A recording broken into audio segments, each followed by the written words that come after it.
Figure of speech, जिसे हम हिंदी में अलंकार के नाम से जानते हैं, इसको ऐसे समझते हैं कि जैसे अभी शादियों का मौसम है और शादियों में जो लेडीज होती हैं वो बहुत सारे आभूषण, मेकअप और ना जाने क्या क्या लगाकर जाती हैं ताकि वो खूबसूरत दिख सके। ठीक इसी तरह, हाँ जी ठीक इसी तरह इंग्लिश के अंदर जब हम कुछ ऐसे वर्ड्स का इस्तेमाल करते हैं ताकि हमारी जो बात है वो और खूबसूरत लगे और ज्यादा मजेदार हो जाए, तो हम कहते हैं कि हमने फिगर ऑफ स्पीच का इस्तेमाल किया है। इसको इस एग्जांपल से समझते हैं। आज आप मुझे बहुत खूबसूरत लग रहे हो, मैं आपको ऐसे भी तो कह सकता हूं कि आप बहुत खूबसूरत लग रहे हो। नहीं, मैंने आपसे कहा कि चांदी जैसा रंग तेरा, सोने जैसे बाल। अब क्या सच में आपके सोने के बाल हैं? अरे जाके बेच दो, बहुत सारे पैसे आ जाएंगे आपके पास। नहीं नहीं नहीं, मेरा कहने का मतलब सिर्फ यही था कि आप बहुत खूबसूरत लग रहे हो। मेरी बात कुछ अच्छा बताने के लिए मैंने ये वर्ड यहां पर इस्तेमाल किया है। ऐसे ही इंडिया में गुजरात के अंदर सरदार वल्लभ भाई पटेल का एक बहुत बड़ा स्टैचू लगाया गया है और उन्हें कहा जाता है दी आयरन मैन। अब आयरन मैन क्यों कहा जाता है? क्या वो लोहे के थे? उनकी बॉडी लोहे की थी? अरे ना बाबा ना, उनकी बॉडी तो ह्यूमन की ही थी, लेकिन जो उनका व्यक्तित्व था, जो उनकी पर्सनैलिटी थी ना, वो एक आयरन मैन जैसी थी, इसलिए उन्हें आयरन मैन कहा जाता है। एक एग्जांपल ऐसे समझ सकते हैं कि चंदू के चाचा ने चंदू की चाची को चांदनी रात में चांदनी चौक पे चांदी के चम्मच से चटनी चटाई। सर क्या बोल गए? ये कुछ नहीं था, ये सिर्फ जो वर्ड्स थे ना उनके साथ खेला जा रहा था अपनी बात को रोचक बनाने के लिए। तो आइए इसी तरह के बहुत सारे टाइप हम इस एक वीडियो में देखेंगे फिगर ऑफ स्पीच के। दोस्तों, एग्जाम में आपको एक सेंटेंस दे दिया जाएगा और आपसे पूछा जाएगा कि ये कौन सी फिगर ऑफ स्पीच है और आपको आंसर देना होगा। बहुत ही आसान तरीका है, मेरे साथ देखिए। पहला टाइप है हमारा सिमिले। इसमें क्या होता है? इसमें comparison between two different things, दो चीजों का आपस में कंपैरिजन किया जाता है।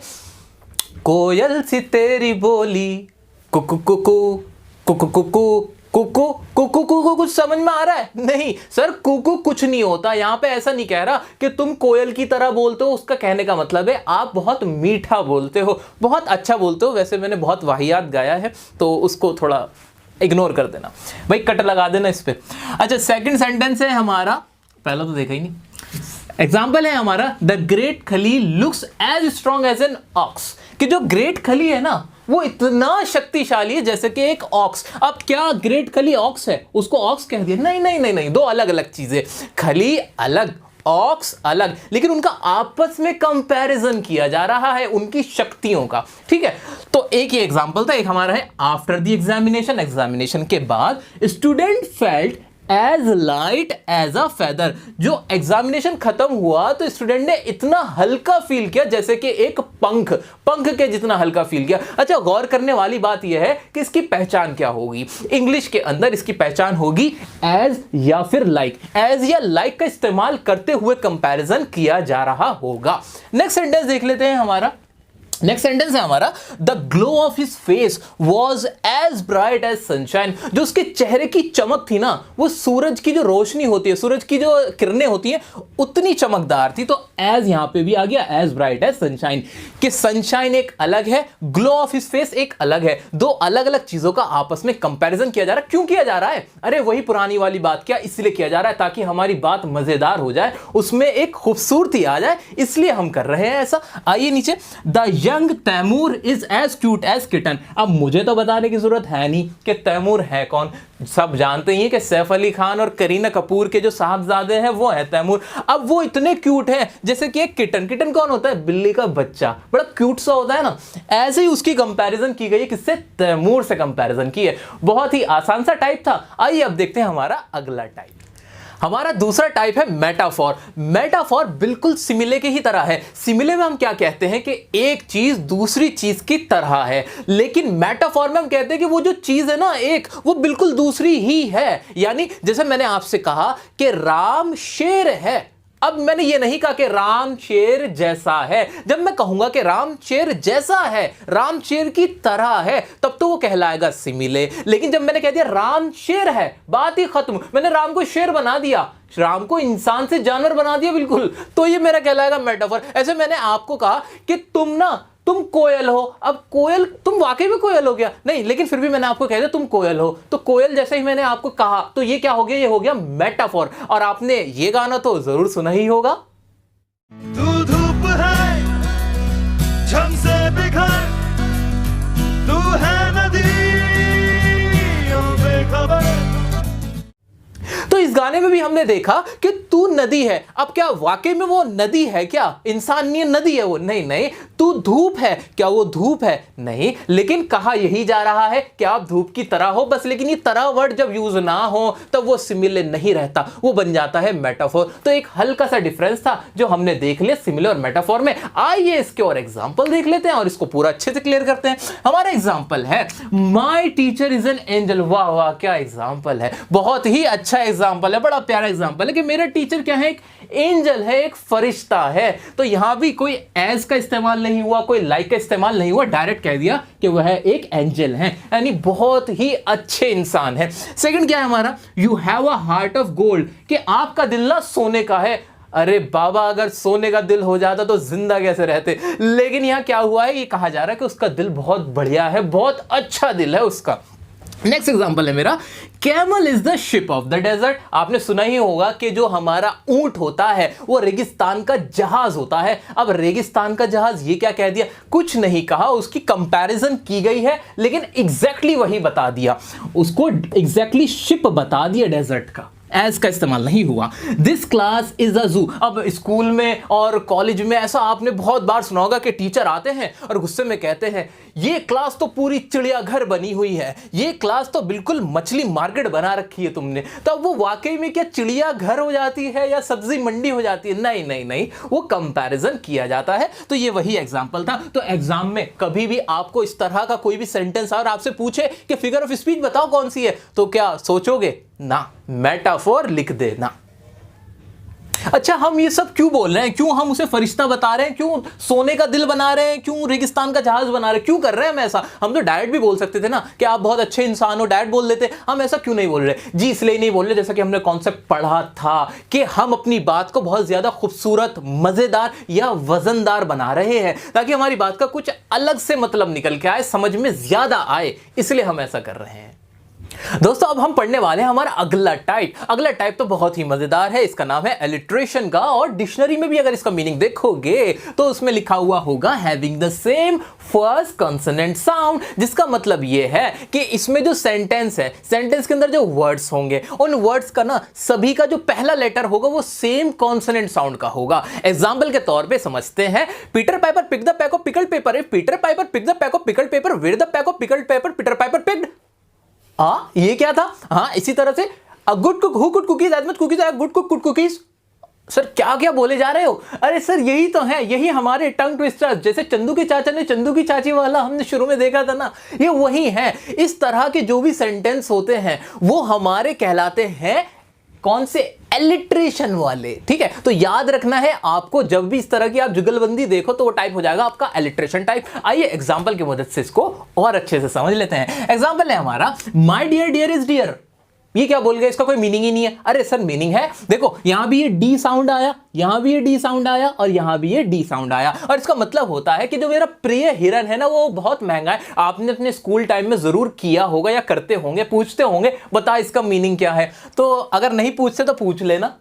नेक्स्ट है हमारा लिटिल लक्ष्मण लाइक्स लीची। अब यहां भी देखो एल का ला साउंड आया, ये कॉन्सोनेंट है, ये कॉन्सोनेंट है, ये एक कॉन्सोनेंट है और यहां भी ये एक कॉन्सोनेंट है। इन चारों ही वर्ड्स के अंदर जो शुरुआत हुई है वो उस लेटर से हुई है जो कि एक कॉन्सोनेंट है और वो सब में सेम है। वही बात तो थी एलिट्रेशन के अंदर। नेक्स्ट है हमारा sheep should sleep in a shed. इसमें भी क्या आ गया, हमने शिप को देखा, ये ऐसा है, यहां भी ऐसा है, यहां भी ऐसा आया और यहां भी एक एस आया। नेक्स्ट है हमारा किरन्स किड्स कैप्ट प्लेइंग। अब इसमें भी देखो के, यहां भी के आया, यहां भी क साउंड आया, यहां भी क, यहां तो नहीं आया, खैर प्लेइंग हो गया है, लेकिन तीनों में ही के का साउंड आया था और एक सेंटेंस था जिसका कोई मीनिंग भी था। तो इस बात को हम क्यों कहते हैं, इस तरह से क्यों कर रहे हैं, हम ये हरकतें क्यों कर रहे हैं? ये इसलिए कर रहे हैं तो कि हम मजा डालना चाह रहे हैं, हम अपने जो हम बात कहना चाह रहे हैं उसमें थोड़ा सा इंटरेस्ट बढ़ा देना चाहते हैं। कुछ मूवीज के अंदर भी आपने देखा होगा इस तरह के जो टंग ट्विस्टर्स हैं, वो भी आप सुन लीजिए। चंदा चमके चम चम चीखे चौकन्ना चोर चीटी चाटी चीनी चटोरी चीनी को। खड़क सिंह के खड़कने से खड़कती है खिड़कियाँ, खिड़कियों के खड़कने से खड़कता है खड़क सिंह। पके पेड़ पर पका पपीता, पका पेड़ या पका पपीता, पके पेड़ को पकड़े पिंकू, पिंकू पकड़े पका पपीता। बोलो। पके पेड़ पर पका पपीता, पकड़ा पिंकी पति का कपड़ा। दोस्तों आज मैं आपको बताता हूं कि मैं कब से पढ़ा रहा हूं। तो ये बात उस जमाने की है जब हमारे आसपास डायनासोर घूमा करते थे और उनकी पीठ पर बैठकर बच्चे पढ़ा करते थे, अपना होमवर्क किया करते थे। और फिर एक जमाना आया हमारे सामने ही जब आर्यभट्ट साहब पैदा हुए और उन्होंने गणित में पता नहीं क्या क्या कर दिया। और फिर आइंस्टाइन तो हमारे ही ग्रुप सर्कल में ही तो थे, हमारा फ्रेंड सर्कल था आइंस्टाइन साहब के साथ। ज्यादा हो रहा है ना जी? हाँ, जब ये ज्यादा होना तो समझ जाना कि ये टाइप है हाइपरबोली वाला। जी हाँ, फिगर ऑफ स्पीच का टाइप हाइपरबोली वाला तब होता है जब कोई बात ज्यादा ही एग्जेजरेशन के साथ की जाती है, यानी बढ़ा चढ़ाकर पेश की जाती है। लिमिट से ज्यादा जब हो जाता है ना, तब हम समझ जाएंगे कि वो कौन सा टाइप होता है, हाइपरबोली वाला टाइप होता है। आइए एग्जाम्पल की मदद से इसको और पक्का कर लेते हैं। एग्जाम्पल है मेरा, I am so tired, I could sleep for a year। मैं थका हुआ हूं और मैं 1 साल तक सो सकता हूं। अरे ये तो ज्यादा हो गया सर, 1 साल तक तो नहीं सोओगे, 1 दिन सो जाओगे, 1 रात सो जाओगे, 1 साल।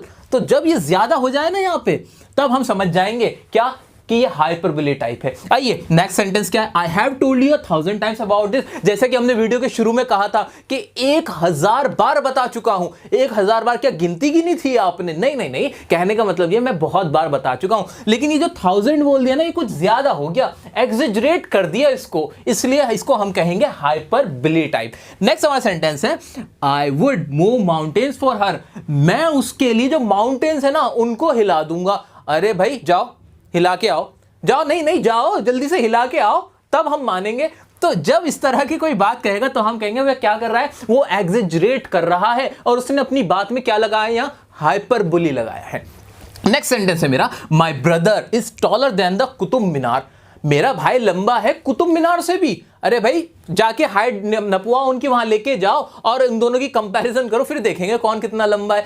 तो यहां पर भी क्या बताया गया, कुछ ज्यादा एग्जेजरेट करके बता दिया जो कि असल में बात नहीं थी। तो ये तो एग्जांपल थे हमारे हाइपरबोली के। कभी भी एग्जाम में आएगा तो आप एकदम समझना और उसका सही आंसर लिख देना। अच्छा एक बात बताओ, ये इस तरह से हम बातें क्यों कर रहे हैं, क्यों इतनी बड़ा चढ़ा कर बातें बता रहे हैं? इसलिए बड़ा चढ़ा कर बता रहे हैं ताकि जब हम किसी से ये बातें कहें तो हमारी बातों को सुने कान खोलकर और उसे याद रहे, वो हमसे इंप्रेस हो जाए, इसलिए हम ये वाली बातें कर रहे हैं। आइए अब देखते हैं हमारा नेक्स्ट टाइप। हमारा नेक्स्ट टाइप है एसोनेंस का। एसोनेंस में क्या होता है, एसोनेंस में होता है कि repeat the same vowel but start with different consonant sound. यानी जो हमारा जो सेंटेंस होगा उसके अंदर जो वर्ड्स होंगे उनका पहला लेटर तो कॉन्सोनेंट होगा और वो कोई सा भी कॉन्सोनेंट हो सकता है, लेकिन उस कॉन्सोनेंट के बाद जो साउंड होगा वो कोई ना कोई वोवेल होगा और वो सब में सेम होगा। आइए एग्जांपल से इसको अच्छे से समझते हैं। एग्जांपल है, Jerry went here and there nowhere. अब इसके अंदर देखो, पहला तो कॉन्सोनेंट है, इसमें भी ये भी कॉन्सोनेंट है, ये भी कॉन्सोनेंट है और यहां ये भी कॉन्सोनेंट, ये भी कॉन्सोनेंट। लेकिन गौर करने वाली बात ये है कि इसके बाद जो साउंड आई, जेरी, ए की आवाज निकली तो ये एक वोवेल था। वेंट, यहां भी ए की आवाज निकली, जे, वे, हे, तो यहां भी ए की आवाज निकली, दे, यहां भी ए की आवाज निकली और यहां भी ए की आवाज निकली। तो इसके बाद जो हमारे साउंड चलेंगे वो वोवेल के होंगे और जो कि सेम होंगे। आइए नेक्स्ट एग्जांपल देखते हैं, bear is near but no need to fear. अच्छा सर एक बात बताओ, क्या हर वर्ड में ऐसा होगा? ना, जरूरी नहीं है। क्या जरूरी नहीं है कि पूरे सेंटेंस में सारे वर्ड्स ही ऐसे होंगे, लेकिन जो मैक्सिमम वर्ड्स होंगे 2 से 3 या 4 ऐसे वर्ड्स होंगे जिसके अंदर ये सीक्वेंस फॉलो हो रहा होगा। आइए इसमें देख लेते हैं, बियर में भी क्या आया, पहला जो वर्ड था, जो लेटर था, ये तो हमारा कॉन्सोनेंट ही था। अगला देखते हैं, ये भी हमारा कॉन्सोनेंट ही है, ये भी हमारा कॉन्सोनेंट ही है, लेकिन इनमें कॉमन क्या है, बियर, बी, ई की आवाज आई, नियर, इसमें भी ई की आवाज आई और फियर, इसमें भी ई की आवाज आई। तो ये हमने जैसे ही देखा हमारे दिमाग में घंटी बजी, और घंटी क्या बजी कि ये कौन सा, ये है एसोनेंस का टाइप का। एग्जाम में आ जाए, पढ़ते ही लिख के आ जाना, बस नाम याद रखना है एसोनेंस, बात ही खत्म। अगला है हमारा, how is your cow now. How, now, cow, क्या सेम साउंड हो रहे हैं? हाँ हो रहे हैं। क्या इनका पहला लेटर कॉन्सोनेंट है? हाँ है। लेकिन इसके बाद का जो वोवेल आया, जो साउंड आया, वो वोवेल का आया? हाँ आया। और वो वोवेल का साउंड सेम रहा? हाँ सेम रहा। तो यही हमने यहां भी देखा, हाउ में भी यहां पर हाउ, काउ, नाउ, वाओ कोई भी हो सकता है। तो हमने इस तरह की कोई भी सीक्वेंस देखी, हम समझ गए कि ये हमारा एसोनेंस का टाइप है। आइए नेक्स्ट है हमारा मेन सेल दी वेडिंग बेल्स। इसके अंदर भी क्या था, मेन सेल वेड बेल, तो इसके अंदर भी सभी में क्या था, एक वोवेल का साउंड फॉलो हो रहा था। तो ये था हमारा एसोनेंस का साउंड था। ज्यादा इसमें घबराने की जरूरत नहीं, बहुत सिंपल है, बहुत ज्यादा सिंपल है, कंफ्यूज होने की कोई भी जरूरत नहीं है। आइए आप देखते हैं हमारा अगला टाइप। आइए अब पढ़ते हैं पन के बारे में। पन क्या होता है? पन कुछ वर्ड्स को इस्तेमाल करते हुए जब हम कोई जोक बना देते हैं उसे हम कहते हैं पन। इसके अंदर ह्यूमर जरूर होता है। ह्यूमर समझते हो? ह्यूमर मतलब डायरेक्ट जोक नहीं होगा कि कोई कहानियां नहीं सुनाई जाएंगी, लेकिन जो बात कही गई होगी ना उसका डबल मीनिंग होगा। डबल मीनिंग के साथ कोई जोक सुनाया जाएगा तो वो कहलाएगा पन। आइए एग्जांपल की मदद से इसको और अच्छे से क्लियर कर लेते हैं। एग्जांपल है an ambassador a man who lives abroad for the good of his country. कि एम्बेसडर कौन होता है? नॉर्मली बता देते हैं भाई एम्बेसडर कौन होता है। एम्बेसडर भाई वो आदमी होता है जो ये काम करता है वो काम करता है। देखो मुझे तो मालूम है नहीं कि क्या काम करता है, आप मुझसे ज्यादा जानते हो तो बता देना क्या काम करता है। लेकिन इसने क्या करा, इसने कहा कि एम्बेसडर एक ऐसा आदमी होता है जो बाहर रहता है, अब्रॉड में रहता है अपनी कंट्री के भले के लिए, मतलब कंट्री के बाहर है कंट्री के भले के लिए। तो इस तरह से एक मजाक, एक ह्यूमर बनाने की कोशिश की गई है एम्बेसडर के बारे में। तो ये था पन, ये जो एग्जाम में आया हुआ है, बहुत पूछा जाता है, ये एम्बेसडर वाला ही क्वेश्चन, तो इसको अच्छे से देख लेना। अगला है हमारा जैसे when two orthopaedist started a new surgery it was a joint operation. अब यह गौर करने वाली बात यह है कि जो ये जॉइंट होता है उसका मतलब क्या क्या होता है। जॉइंट का एक तो मतलब होता है कि जो एक साथ दो चीजों के मिलकर जॉइंट काम कोई हो रहा है, कि जुड़कर एक काम हो रहा है। एक जॉइंट होते हैं हमारे, जो जॉइंट नहीं होते जो हड्डियों के बीच के जॉइंट होते हैं उन्हें भी हम क्या कहते हैं, जॉइंट बोलते हैं। तो दो मीनिंग होते हैं जॉइंट के। इन्होंने इस जॉइंट वर्ड के साथ खेल के ना एक ह्यूमर बनाया है, देखो कैसे। ऑर्थोपेडिस्ट क्या होते हैं? ऑर्थोपेडिस्ट वो होते हैं जो हड्डियों का इलाज करते हैं। अब इन्होंने क्या करा कि जब दो ऑर्थोपेडिस्ट ने एक न्यू सर्जरी स्टार्ट करी तो ये क्या कहलाया, एक जॉइंट ऑपरेशन कहलाया। अब जॉइंट जैसे दो ऑर्थोपेडिस्ट थे, उन्होंने साथ में एक सर्जरी स्टार्ट करी तो वैसे भी ये जॉइंट था। और जॉइंट तो वैसे भी जॉइंट को कहते हैं ना, जो हमारी हड्डियां होती हैं उनको भी तो जॉइंट ही बोल देते हैं, उनके जॉइंट को। तो यहां दोनों जॉइंट के बारे में बात की गई है, तो ये भी एक ह्यूमर था, ये भी हमारा एक पन था। अगला एग्जांपल है हमारा pilots have easy access to cloud storage. जो पायलट्स होते हैं, जो हवाई जहाज चलाते हैं, हेलीकॉप्टर चलाते हैं, वो क्या करते हैं, वो बादलों में रहते हैं ना, बिल्कुल। तो यहां पे एक मीनिंग ये निकल रहा है कि भाई जो पायलट्स होते हैं उनको इजी एक्सेस होता है क्लाउड के स्टोरेज का। अब बादल के अलावा भी तो क्लाउड का एक मतलब होता है। क्लाउड का एक मतलब ऐसे होता है कि जैसे आप आईफोन चलाते हो उसके अंदर भी क्लाउड स्टोरेज होती है, यानी एक ऐसी जगह जहां पर आप अपना डेटा सेव कर लेते हो, स्टोर कर लेते हो। तो यहां भी एक ह्यूमर बनाया गया है, एक मजाक किया गया है वर्ड्स की वजह से, क्योंकि क्लाउड के दो मीनिंग हो गए। एक तो मीनिंग हो गया बादल वाला, और दूसरा मीनिंग हुआ वो जो आप स्टोर करते हो ड्राइव पे, उस ड्राइव को भी क्या कहते हैं, क्लाउड ही कहते हैं। तो यहां भी इन्होंने क्या कहा कि पायलट्स के पास तो बहुत आसानी से होता होगा इस चीज का स्टोरेज, क्योंकि वो तो बादलों में ही रहते हैं, जबकि यहां इसका कोई सेंस नहीं था, लेकिन एक मजाक किया गया था, ये एक पन था। तो पन में किसी भी तरह के वर्ड्स आ सकते हैं जो ह्यूमर क्रिएट करें। आइए दोस्तों अब पढ़ते हैं लाइटोटिस के बारे में। लाइटोटिस वो टाइप होता है जिसके अंदर एक नेगेटिव सेंटेंस होता है, लेकिन उसका जो सेंस होता है वो एक पॉजिटिव सेंस होता है। अब इसका क्या मतलब हुआ, इसको ऐसे समझिए, मैंने किसी से कहा क्या कि भाई तुम ना अंबानी नहीं हो। तो यहां मैंने जो सेंटेंस बोला इसका मीनिंग क्या निकला, मैं यही तो कह रहा हूं कि भाई तुम गरीब हो। तो यहां पर देखो कि सेंटेंस जो था वो तो नेगेटिव था, लेकिन जो बात निकल कर आई वो पॉजिटिव थी, और वो जो पॉजिटिव बात थी ना वो सेंटेंस से बिल्कुल ऑपोजिट थी। इसका मतलब क्या है, आइए एग्जांपल की मदद से और अच्छे समझते हैं।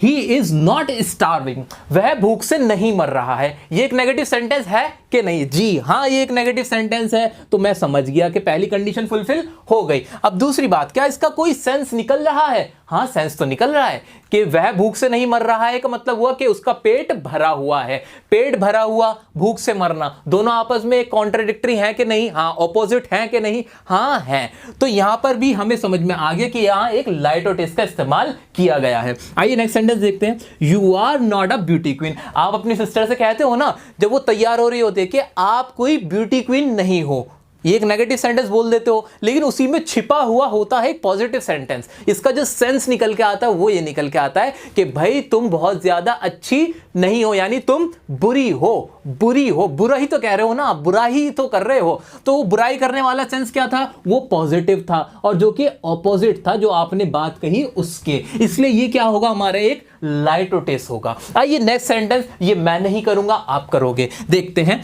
He is not the cleverest person I have ever met, कि वह क्लेवरेस्ट पर्सन नहीं है जितनों से भी मैं आज तक मिला हूं। तो यहां मैं क्या कहना चाहता हूं, मैं कहना चाहता हूं कि वह मूर्ख है, वह बेवकूफ है जितने भी लोगों से मैं आज तक मिला हूं। इसका मतलब यही तो हो रहा है, बिल्कुल, क्योंकि एक नेगेटिव ये रही बात, और उसका जो सेंस निकल के आया वो कुछ और ही निकल के आया। ठीक है, नेक्स्ट सेंटेंस देख लेते हैं हम। Virat Kohli is not an ordinary batsman. मैंने कहा भाई विराट कोहली ना कोई साधारण बैट्समैन नहीं है, तो यानी मैं क्या कहना चाहता हूं, वो एक स्पेशल बैट्समैन है। देखो ऑपोजिट बात निकल के आई, सेंस कुछ और निकला और जो एक्सप्रेशन था वह मेरा नेगेटिव था। तो इस तरह के बहुत सारे सेंटेंस हम डेली लाइफ में इस्तेमाल करते हैं। जैसे आप कभी कोई बाल बना रहे हो अपने आईने में खड़े होकर, तो हम कहेंगे, तुम्हारे पापा आएंगे और कहेंगे अभी क्या कहते हैं, भाई तुम कोई शाहरुख खान नहीं हो। ऐसे आप जिम जाने लगे, स्कूल टाइम में जिम जाने लगे, तो आपको क्या बोलते हैं, अरे भाई तुम कौन सा सलमान खान हो, सलमान खान नहीं हो तुम, यानी तुम बहुत कमजोर हो। इस तरह की बात ही तो कहते हैं कि भाई तुम्हारी बॉडी अच्छी नहीं है। आइए अब पढ़ते हैं अगला टाइप। अगले टाइप का नाम ही है रेपिटेशन। जैसे कि इसके नाम से ही पता चल रहा है कि कोई वर्ड ना बार बार रिपीट हो रहा होगा। जी हाँ, आपके सामने लिखा हुआ भी है कि रिपीट द सेम वर्ड्स और फ्रेजेस। तो बहुत ही आसान वाला टाइप है, इसमें कुछ भी नहीं देखना, एग्जांपल की मदद से इसको पक्का कर लेते हैं। एग्जांपल है, I felt happy because I saw the others happy and because I knew I should feel happy. अब आप बताओ इसमें रिपीट कौन सा हो रहा है? मेरे ख्याल से तो एंड रिपीट हो रहा है ना। अरे नहीं सर, क्या गलत बात कर रहे हो आप, हैप्पी रिपीट हो रहा है बार बार यहाँ पे मुझे हैप्पी ही दिख रहा है, जो रिपीट होता हुआ दिख रहा है। तो मैं समझ गया कि यहाँ पे जब रिपीटेशन हुई तो ये रेपिटेशन को मैंने कहा कि ये हमारा टाइप कौन सा है, फिगर ऑफ स्पीच का कौन सा टाइप है, रेपिटेशन वाला। ऐसे सेकंड एग्जांपल भी है, hatred was spreading everywhere, blood was being spilled everywhere, wars were breaking out everywhere। तो यहां भी everywhere हर बार रिपीट हो रहा है। तो जब भी मैं इस तरह के वर्ड्स या फ्रेजेस को देखूंगा तो मेरे दिमाग में घंटी बजेगी और मुझे समझ में आ जाएगा कि ये रेपिटेशन का टाइप है। दोस्तों, क्या आपने चांद को मुस्कुराते हुए देखा है? अच्छा चलो उसे छोड़ो, क्या आपने जो सूरज है उसे बातें करते हुए देखा है?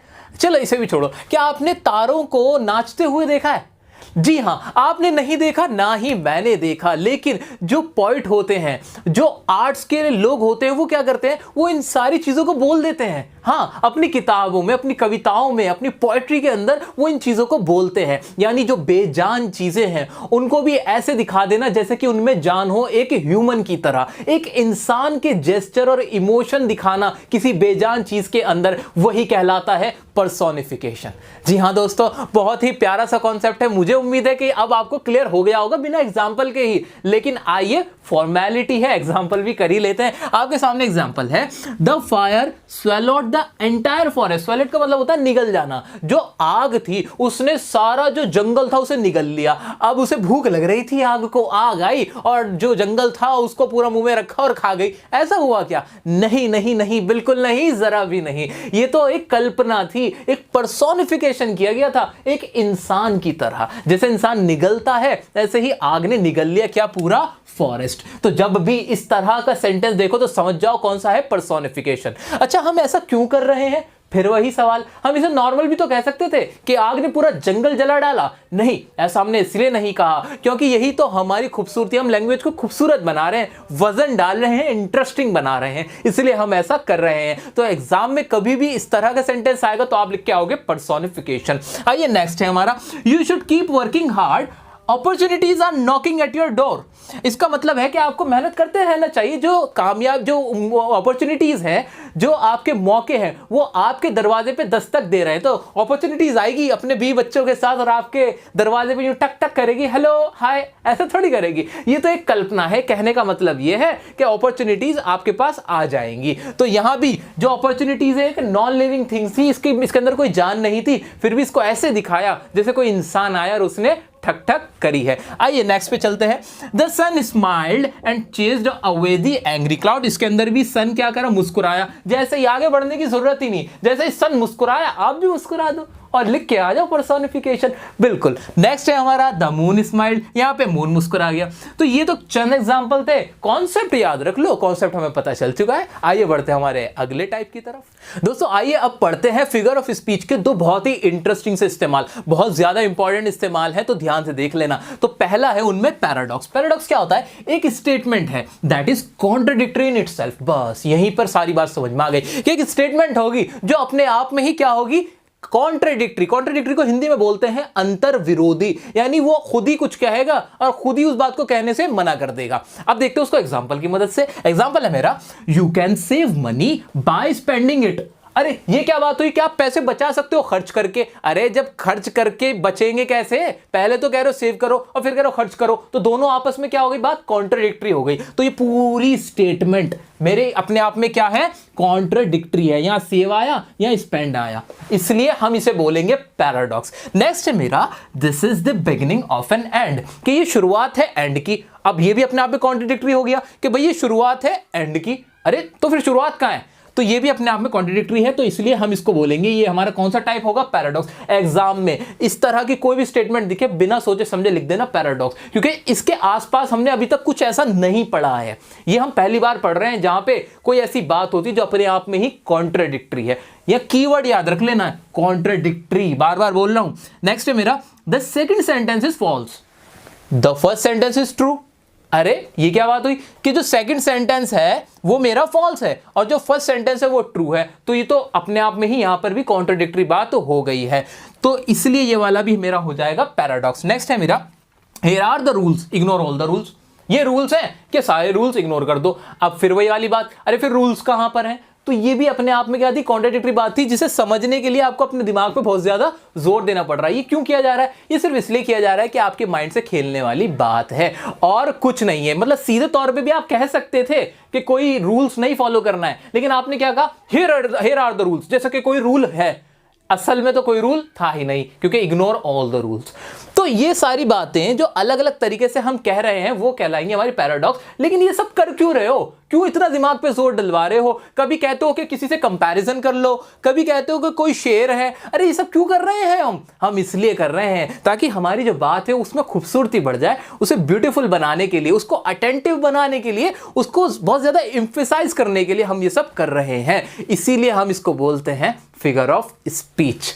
अब देखते हैं इसका एक और टाइप होता है ऑक्सीमोरॉन। इनमें और इसमें मैंने पहले ही बोला था कि दो बहुत इंपॉर्टेंट टाइप हैं, उनको हम एक साथ पढ़ रहे हैं। इसमें थोड़ा बहुत ना सिमिलैरिटी है। सिमिलैरिटी क्या है, अभी आपने क्या देखा था कि यहां पे तो एक स्टेटमेंट थी जिसमें दो बातें थी जो आपस में ऑपोजिट थी, कॉन्ट्राडिक्टरी थी। जो हमारा ऑक्सीमोरॉन होगा इसके अंदर सिर्फ दो वर्ड होंगे जो एक साथ जुड़े हुए होंगे, जो आपस में ऑपोजिट होंगे।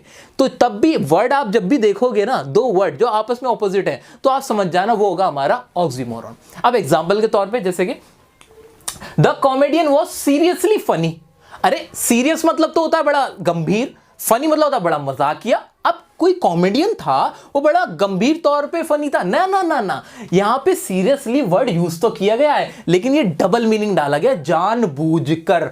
सीरियसली उसने इसलिए बोला क्योंकि सीरियसली का एक और मीनिंग होता है। सीरियसली हम तब भी बोलते हैं ना कि बहुत ज्यादा, जब हम किसी को कहते हैं कि ही वॉज वेरी के सेंस में आता है, तो इसलिए इसने वेरी नहीं लगाया, जानबूझ के नहीं लगाया, क्योंकि सीरियस और फनी आपस में क्या है, ऑपोजिट हैं, उनको एक साथ रख दिया, जस्ट अपोज जिसे बोलते हैं इंग्लिश के अंदर, जस्ट अपोज किया जानबूझकर, क्योंकि इस बात को वो क्या बनाना चाहता था, ड्रामेटिक बनाना चाहता था, कुछ अलग बनाना चाहता था। अब नॉर्मल अगर वो कहता कि कॉमेडियन वॉज वेरी फनी तो कोई ना सुनता, लेकिन जैसे उसने कहा ना the comedian was seriously funny, तो सबके कान खड़े हो जाएंगे, सीरियसली फनी, दिमाग पे जोर देना पड़ेगा। तो इसलिए हमने यहां पे सीरियसली वर्ड यूज किया। जैसे हमारा नेक्स्ट सेंटेंस है, do you have the original copies.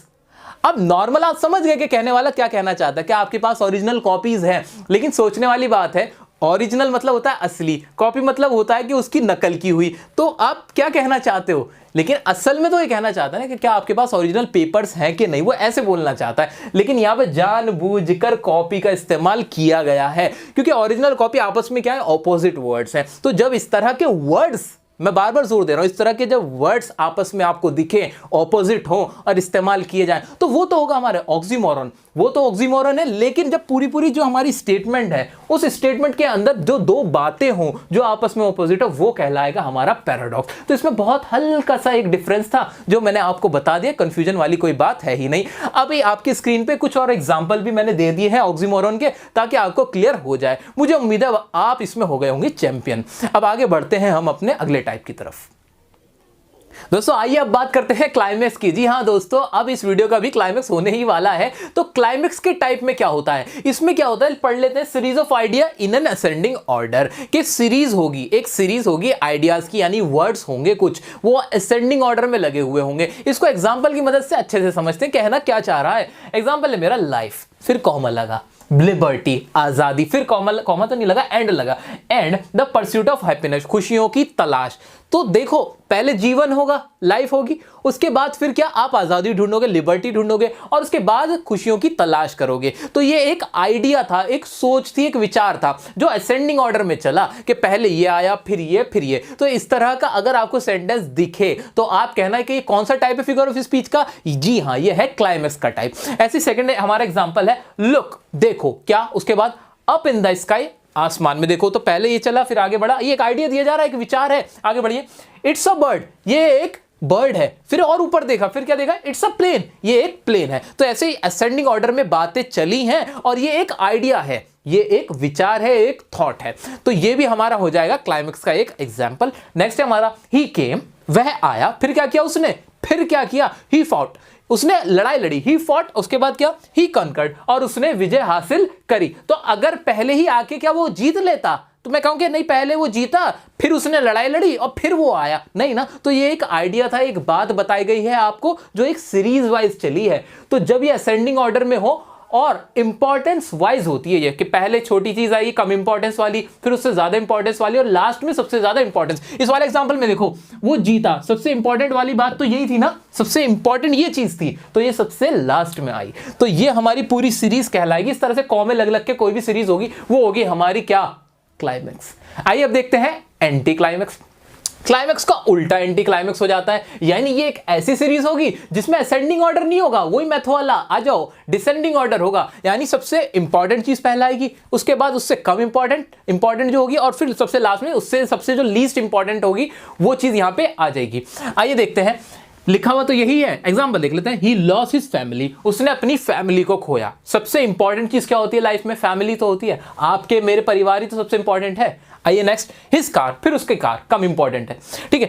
And his cellphone, last में उसका सेलफोन खोया, मतलब तो उसकी जो पूरी जो नुकसान हुआ था, तो नुकसान की जो लिस्ट बनाई गई उसमें सबसे इंपॉर्टेंट जो चीज थी वो थी उसकी फैमिली, उसके बाद उसकी कार, और लास्ट में उसका सेलफोन। तो ये भी एक सीरीज थी, कॉमा कॉमा लग के लग रहा था, पूरी बात बताई जा रही थी। तो जब भी इस तरह का देखो तो बोल देना ये क्या है, एक एंटी क्लाइमेक्स है। Next, she is a great doctor, a mother and a cook.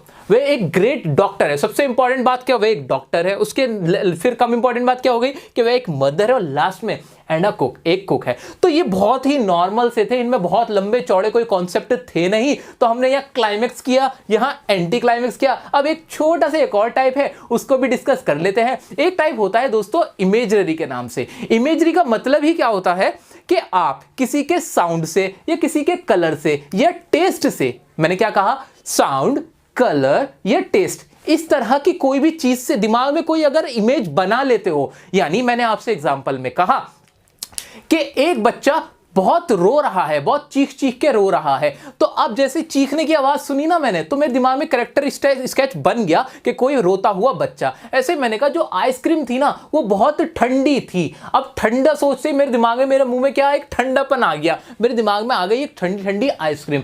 तो ऐसे ही जैसे मैंने कहा कि वहां पर जब मैं गया तो मुझे फूलों की खुशबू आ रही थी, गुलाब के फूलों की खुशबू आ रही थी। तो अब मेरे दिमाग में एक स्केच बन गई, एक इमेज बन गई जिसमें बहुत सारे गुलाब हैं और उनमें से खुशबू आ रही है। जो इस तरह के कोई सेंटेंस इस्तेमाल किए जाते तो हम बोल देंगे ये इमेजरी है। ये कौन सा टाइप है फिगर ऑफ स्पीच का, इमेजरी है। मैंने आपको बेहतर समझा के बता दूं ताकि आपका ये कॉन्सेप्ट भी अधूरा ना रहे। तो हमने यहां पे जितने भी हमारे most important figure of speech सारे डिस्कस कर लिए हैं। और अब मुझे उम्मीद है आपको ये सब कुछ क्लियर हो चुका होगा। वीडियो को बिल्कुल भी शेयर करना ना भूलें। वीडियो में जो भी आपको पसंद आई है चीजें वो कमेंट में जरूर बताएं। चैनल सब्सक्राइब नहीं किया है तो चैनल को सब्सक्राइब भी जरूर कर लें।